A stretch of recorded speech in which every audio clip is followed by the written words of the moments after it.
Senja bayangan wajahmu meraju. Assalamualaikum warahmatullahi wabarakatuh. Kembali lagi di channel Udan Wingit dengan saya Arga. Untuk cerita kali ini, aku akan menceritakan cerita yang berjudul Pocong Mbah Darmo. Langsung saja kita mulai ceritanya. Jawa Tengah 1998. Minggu terakhir di bulan Mei, hampir bersamaan dengan berakhirnya pemerintahan Orde Baru kala itu. Ada kisah tak lazim yang berlaku di sebuah dusun kecil, sebut saja Dusun Morotunggo. Semua berawal dari meninggalnya seseorang di dusun itu, yakni Mbah Darmo, nama disamarkan, atau para warga biasa menyapanya dengan sebutan Mbah Diklang atau Pincang, karena satu kakinya yang panjang sebelah. Mbah Darmo meninggal karena penyakit TBC yang dideritanya. Cukup wajar, lagi pula umur beliau juga sudah hampir 1 abad. Hanya saja, ada satu fakta yang menyedihkan, yakni Mbah Darmo yang meninggal dalam kesendirian, selain tak mempunyai keturunan. Istrinya juga sudah berpulang terlebih dahulu sekira 10 tahun yang lalu. Dan selama 5 tahun belakangan ini sampai ia meninggal, warga sekitarlah yang secara swadaya merawat salah satu orang yang dituakan di Dusun Morotunggo itu. Lantas, apa yang aneh dari meninggalnya Mbah Darmo? Yang jelas, setelah wafat mulai bermunculan kejadian demi kejadian tak lazim yang menghantui dusun itu. Hari pertama, malamnya di kediaman Mbah Darmo. Seperti layaknya orang meninggal, diadakanlah acara doa tahlil. Acara doa itu memang disokong secara bahu-membahu oleh warga Morotunggo. Ternyata hal ini memang sudah dibicarakan bahkan jauh sebelum Mbah Darmo meninggal, yang mana telah disepakati oleh para warga akan mengurus wafatnya Mbah Darmo secara gotong royong setidaknya sampai 40 hari. Kembali ke cerita. Acara tahlilan sudah usai ba'da isya tadi, tapi malam itu sekira pukul 10, tampak beberapa warga yang masih belum beranjak dari rumah mendiang Mbah Darmo. Sebagian berada di dalam, dan sebagian lagi menggerombol di bawah tenda depan. Mereka semua tengah mengobrol asik dengan topik acak yang sesekali terselip gelak tawa riang. Hingga tiba-tiba terdengar suara batuk yang menggema dari dalam rumah Mbah Darmo, yang tak lama kemudian disusul oleh berlarinya orang-orang yang semula berada di dalam. Mbah Diklang, Mbah Diklang, mana Mbah Diklang? Sentak orang-orang agak membisik-bisik. Mereka yang sedari tadi berada di luar tentu bertanya-tanya, melihat orang yang berlari ketakutan, namun tak butuh waktu lama untuk mengerti apa yang sedang terjadi. Hingga tak lama setelah itu, Sudah, tenang, kita doakan saja. Sebelum 40 hari, seorang mendiang memang belum benar-benar kembali, kata Pak Faruk, salah seorang ustadz di Dusun Morotunggo, untuk menenangkan mereka yang ketakutan. Suasana pun berubah tegang, hanya karena suara batuk itu. Diketahui memang, hampir semua orang di dusun itu hafal dan tahu bahwa itu adalah salah satu rutinitas Mbah Darmo ketika masih hidup dalam penyakit TBC-nya. Wah, kalau ini saya tetap harus pulang, kata salah satu warga yang segera ditahan oleh Mujib. Warga Dusun Morotunggo juga, yang kebetulan rumahnya berada persis di samping kediaman Mbah Darmo. Mbak sebentar toh, saya jangan ditinggal sendiri dulu, sambung Mujib dengan wajahnya yang mulai terlihat ketakutan. Hingga Pak Faruk pun berkata, "Wes, di sini dulu saja. Kalau memang beliau arwah Mbah Darmo masih berada di sini, sepertinya akan lebih baik jika kita semua menemaninya," kata Pak Faruk yang seketika membuat semua orang mengernyitkan dahinya. Pak Faruk juga menambahkan, kalau semuanya harus iba melihat keadaan mendiang yang seperti tak mempunyai saudara. Itu semua dapat dilihat dari pagi tadi sampai sekarang. Tak ada seorang kerabat ataupun saudaranya yang datang melayat. Kasihan Mbah Darmo toh, untuk sekarang hanya kita inilah yang menjadi kerabat ataupun saudaranya, tambah Pak Faruk saat itu.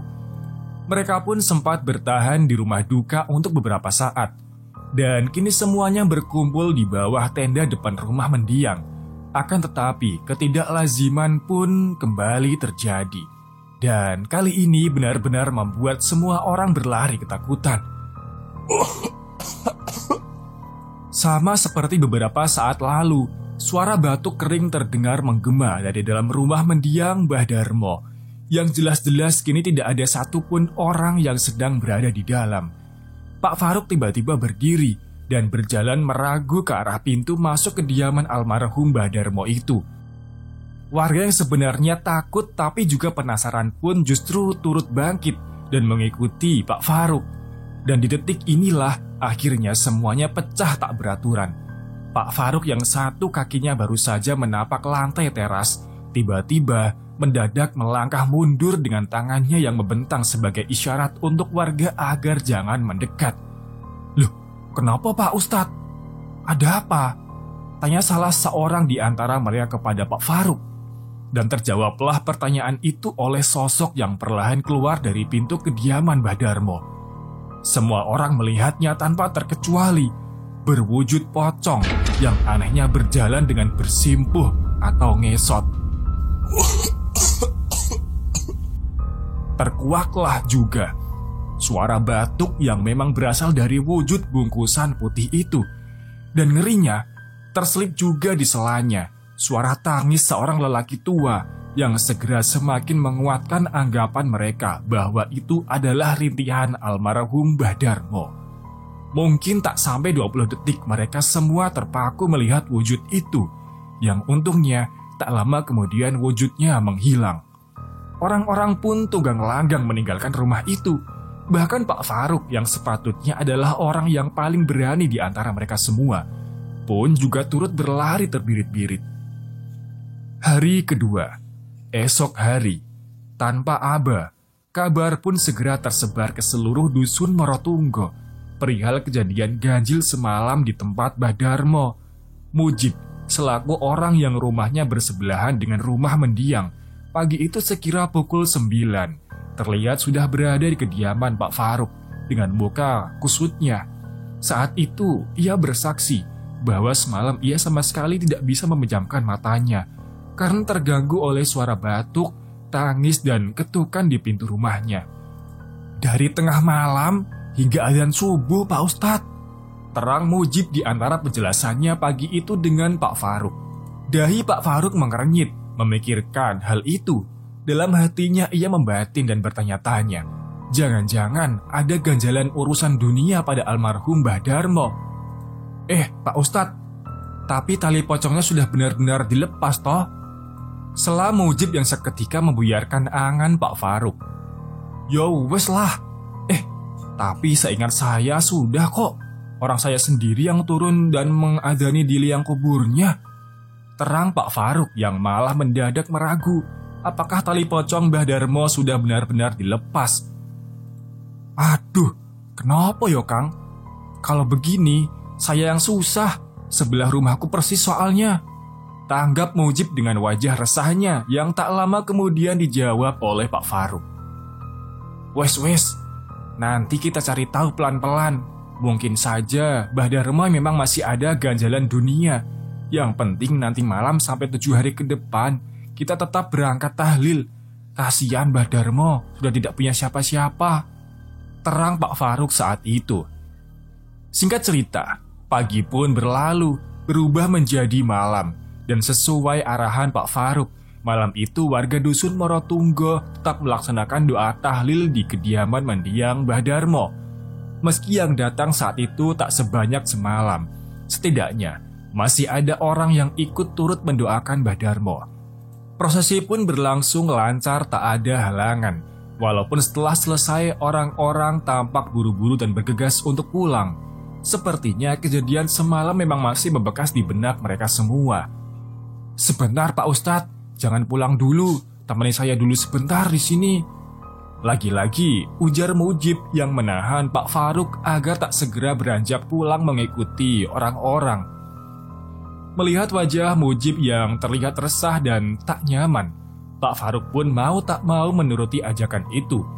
Mereka kini pindah dari kediaman Mbah Darmo menuju ke rumah sebelah yang tak lain adalah rumah Mujib. Di dalam, mereka pun kembali saling membuka obrolan, ditemani dengan teh hangat. Mujib dan Pak Faruk pun berbincang-bincang dengan topik pembicaraan yang tentunya takkan jauh dari pembahasan tentang mendiang Mbah Darmo.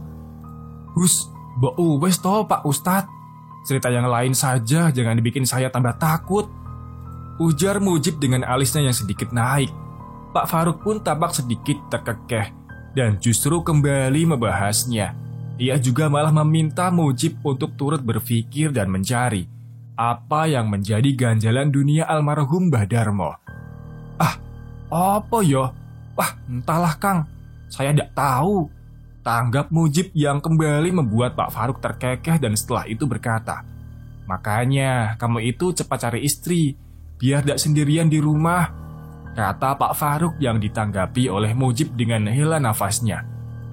"Halah, kalau memang ada yang pasti, saya sudah menikah dari dulu Kang," jawab Mujib yang setelah itu obrolan pun terjeda oleh suara ketukan di pintu. "Geh," sahut Mujib yang seraya bangkit dan berjalan.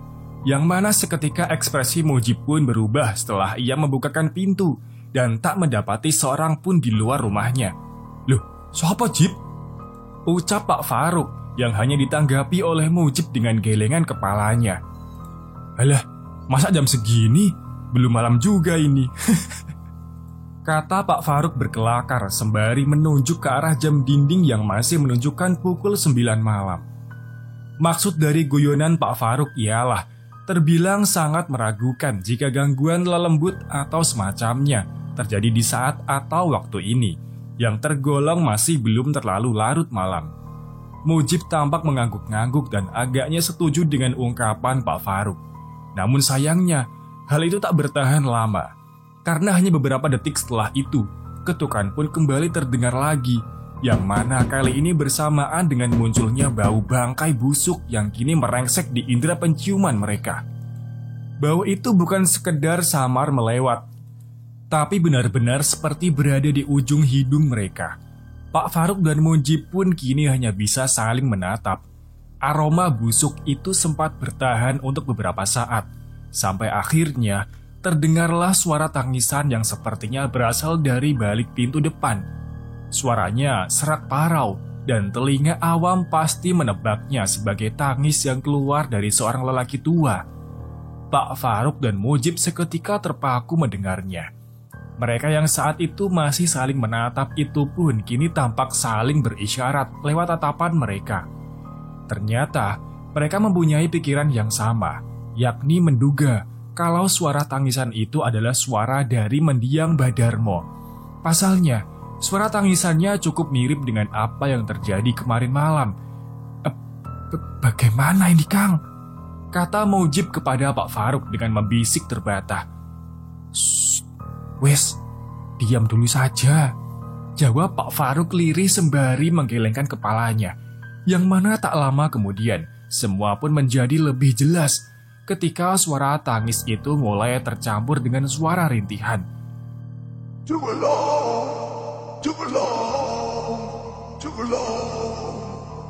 Suara rintih itu, ya, semakin jelas kini dan sepertinya menjadi tak terbantahkan lagi bahwasanya suara itu adalah suara almarhum Mbah Darmo.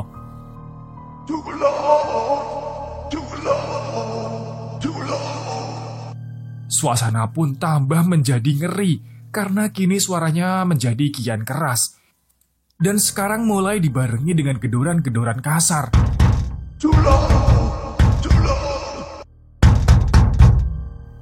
Tak tahu apa yang harus mereka lakukan apa saat itu.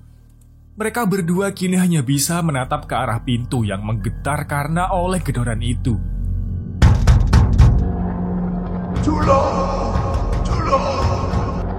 Hal itu bertahan cukup lama, hingga Pak Faruk terlihat bangkit dan dengan sisa keberaniannya, ia pun berkata, "Astagfirullah, Mbah. Ada ganjalan apa toh, Mbah? Kalau memang ada yang belum genap, katakan saja." ucap Pak Faruk dengan terbata-bata di antara gedoran dan rintihan itu. Dan suara itu pun hilang tak lama setelah itu, berganti dengan suasana yang hening. Pak Faruk kembali duduk bersama Mujib yang masih gemetar bermandikan keringat. "Piye iki Kang?" kata Mujib ketakutan memegang erat tangan Pak Faruk. "Wes, besok kita cari tahu sama-sama," jawab Pak Faruk. Jam menunjukkan hampir pukul 10 malam. Harusnya ini belum terlalu larut, tapi suasana saat itu sudah terlanjur menjebak mereka dalam ketakutan. Tak terkecuali Pak Faruk yang juga mulai meragu untuk beranjak pulang karena mungkin terngiang-ngiang akan wajah Mbah Darmo. "Dirimu jangan pulang dulu ya Pak Ustadz," rengek Mujib yang dijawab oleh Pak Faruk dengan anggukan kepala sambil berkata, Iya, makanya kamu itu segera punya istri, biar ada yang menemani," kata Pak Faruk kepada Mujib. "Halah, malah bahas itu. Ya saya tahu Pak," gerutu Mujib yang kebetulan memang masih lajang. Ia tinggal di rumah sendiri karena kedua orang tuanya sudah meninggal. Saudara-saudaranya juga sudah berkeluarga dan hidup di perantauan. Menit pun berganti. Mujib mencoba merubah suasana yang sudah tak nyaman itu dengan kopi panas dan tembakau rajangan ia sendiri. Ia tentu sodorkan kepada Pak Faruk yang cukup senang menerimanya. Sudah kepalang tanggung, rasa takut itu sepertinya telah tawar dan melewati ambangnya, bersama sesapan kopi dan kepulan asap rokok lintingnya. Mujib mencoba membuka pembicaraan, yang ternyata adalah membahas lebih jauh soalan mendiang Mbah Darmo. Mulanya Mujib bertanya kepada Pak Faruk, hal apa yang menjadi kemungkinan paling dekat terkait ganjalan yang ingin mendiang Mbah Darmo sampaikan. Mendengar itu, Pak Faruk sempat menaikkan alisnya, tapi melihat perangai Mujib yang sepertinya sudah menata mentalnya, ia pun turut tergugah untuk menanggapinya. "Iya Cip, kalau tebakan saya sih pasti urusan keluarga. Tapi sayangnya di desa ini, orang-orang seumuran Mbah Darmo yang mungkin bisa ditanya-tanya, semuanya sudah tidak ada," jawab Pak Faruk yang segera dipahami oleh Mujib. "Keluarga? Saudara kandung atau keturunan itu maksudnya?" tanggap Mujib. "Oh, itu yang saya maksud," jawab Pak Faruk yang kembali ditanggapi oleh Mujib. "Wah, sopo yo? Setahu saya, dari saya lahir, Mbah Darmo itu ya hanya hidup sama istrinya, tidak punya anak," kata Mujib. "Terus apa kalau tidak hal itu?" ucap Pak Faruk yang sekonyong-konyong dijawab oleh Mujib dengan agak membisik. Kemarin pas ngubur, apa tali pocongnya sudah panjenengan buka?" bisik Mujib yang segera disambar oleh Pak Faruk. Ngawur kue. Tidak, orang saya sendiri yang azan dan saya sendiri juga yang melepas tali pocongnya." "Tidak, saya ingat betul. Tidak mungkin saya lupa," tanggap Pak Faruk yang dibalas Mujib dengan anggukan kepalanya. Hingga tak lama berselang terlintaslah di benak mereka untuk menanyakan hal ini di kantor desa kelurahan, yang mana barangkali mungkin di sana ada catatan tentang keluarga mendiang Mbah Darmo. Kalau ternyata almarhum mempunyai saudara ataupun anak. "Besok coba akan saya tanyakan ke Pak Carik di kelurahan. Mungkin saja di sana ada catatannya. Kalau ternyata Mbah Darmo mempunyai saudara atau anak," ungkap Pak Faruk. Oh bener Kang, bisa jadi tuh. Kalau misalnya ternyata memang begitu, tanggap Mujib. Setelah itu, obrolan pun sempat terjeda. Entah mengapa Mujib dan Pak Faruk tiba-tiba saling terdiam. Mereka seperti merasakan sesuatu, tapi sesuatu yang sulit dan tak bisa dijelaskan.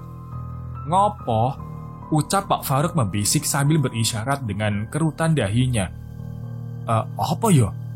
Mboh lah," tanggap Mujib seraya menaikkan pundaknya. Pak Faruk dan Mujib benar-benar tak tahu apa yang mereka sendiri rasakan. Tanpa sebab, lidah mereka seakan mendadak keluh dan sulit berucap. Apa ini? Batin Pak Faruk yang mulai berprasangka akan ada hal buruk yang datang. Hingga semua pun buyar ketika ada terdengar lagi ketukan di pintu di depan rumah Mujib itu. "Waduh," kata Pak Faruk lirih sembari menundukkan kepalanya. "Mas, Pak," ketukan itu ada lagi.